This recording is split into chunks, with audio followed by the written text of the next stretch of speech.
Join us as we look through real eyes and realize the many faces of Meet Roberta. From the outside, it looked like she had a picture-perfect family living in Southern California, but behind closed doors was drastically different. I would have to ask his permission for everything. He controlled the money. Everything, our house was in his name, our cars were in his name. Nothing was in my name. Nothing at all. The bank accounts were all in his name. And I was pregnant with our daughter, and I'd say I was about 3 months, and that's when I noticed he was really jealous. I remember one incident, he pulled me down the stairs by my feet, and I was huge. I was probably about 8 months because a friend of ours had touched my stomach. We were at a pool party. He would always say he was sorry, so of course I believed him. I loved him, and I thought, well, he'll change when the baby's here. He'll change.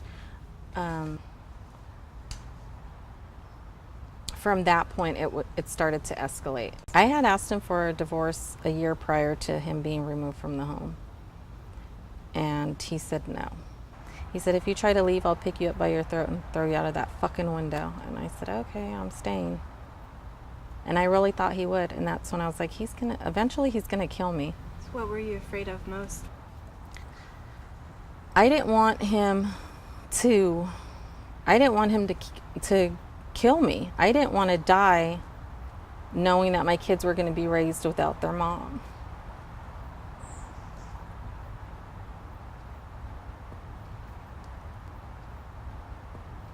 The kids would see, or they would hear verbal abuse, and our youngest son actually saw him hit me, and that's when I said I had to get out because I saw what he was, he was screaming.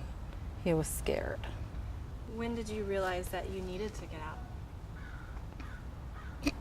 It was then.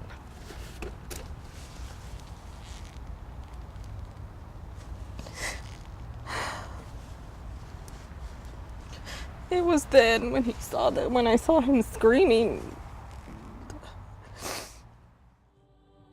My kids came and they were hugging me, and I just, was trying to tell, it's gonna be okay. I'm sorry. I was always sorry. I'm sorry. I felt like it was my fault. I'm sorry that you have to see this. Mommy will be okay. Don't worry about me. We'll be fine. And that's when I filed for divorce. I realized that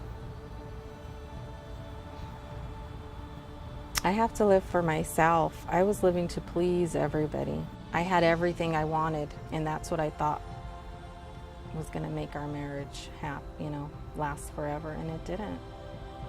The thing I didn't have was the person to love me the way he should have been loving me, that I deserve to be loved.